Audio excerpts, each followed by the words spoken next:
The Bharat Bandh call given by Samyukta Kisan Morcha has been going on well, and several parts there were arrests of activists, and this is a call supported by political parties, including our party CPI, and we have extended full support to this Bharat Bandh call. Now, government should take it as a strong message. Government cannot remain adamant, arrogant like this. Government should repeal the three contentious agriculture laws, and government should engage with farming community, and the farmers are determined to carry on the agitation. Government should understand why the farmers are agitating for about 10 months, and today they have given call for observing Bharat Bandh. Government should be sensitive. Government should have some responsibility of addressing the concerns of the farming community. So I think farmers are going to agitate. Now the trade unions are giving support to the farmers' agitation and Bharat Bandh. There is a kind of farmers workers unity is emerging, and this unity is going to be a big challenge to Modi government. Modi government cannot think the Modi government can rule as it likes. And finally, people are the center of our democracy. People are the center of our legislations. If people reject these three agricultural laws, why government should impose?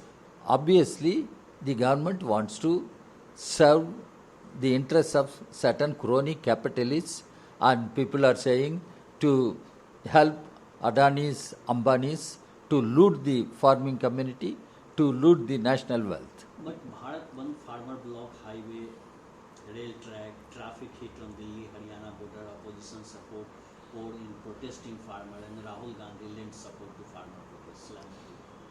The farmers are agitating, and they have given this Bharat Bandh call, and there can be demonstrations and protests. And in several parts, I told you, the activists were taken under custody by police. Yeah, it also is happening, and it is not only Congress party.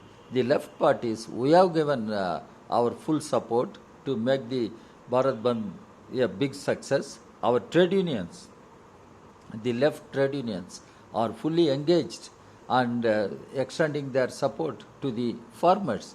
That's what I meant. The unity of farmers and workers is going to be a big challenge to Mr. Modi and his government. So we reiterate our demand that these three agricultural laws will have to be repealed. But some agitating farmer at Gazipur border asked Delhi Congress chief Anil Chaudhary to leave from their side of protest where he had to come to join them, and farmer organization have called a Bharat Bandh today over the three farmers. I do not know what exactly happened there, but the farmers' unions since beginning have been saying political parties need not come and identify with the agitation, because it is an united agitation, unprecedented in the post-independent India.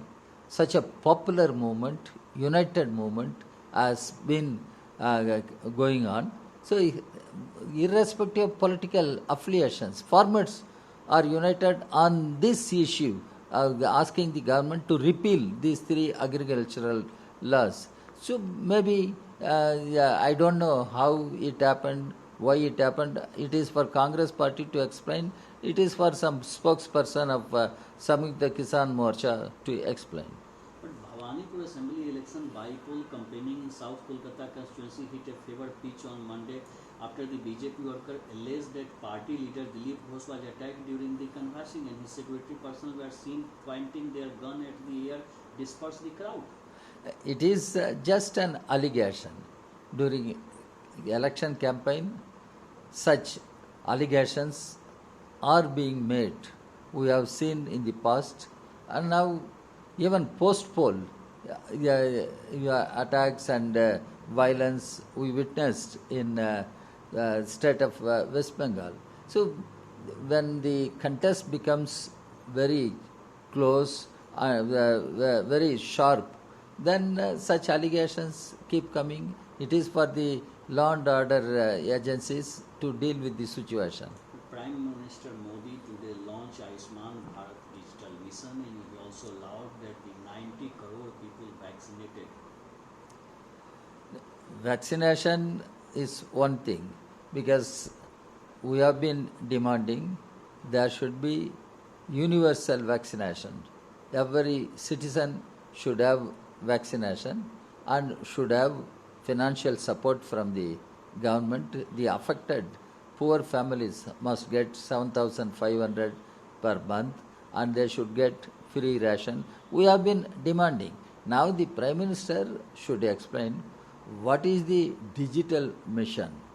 During lockdown period, children could not go to schools or colleges, but all of them do not have smartphones, and wherever they live, they could not get signals even to operate smartphones and other devices. So how the government is going to provide such devices to all citizens? Otherwise, what we are witnessing is a digital divide and a huge gap between a section which has all facilities and access to signals, a huge section which doesn't have the such smartphones and access to signals. How that is going to be addressed? Prime Minister should take note of this serious problem.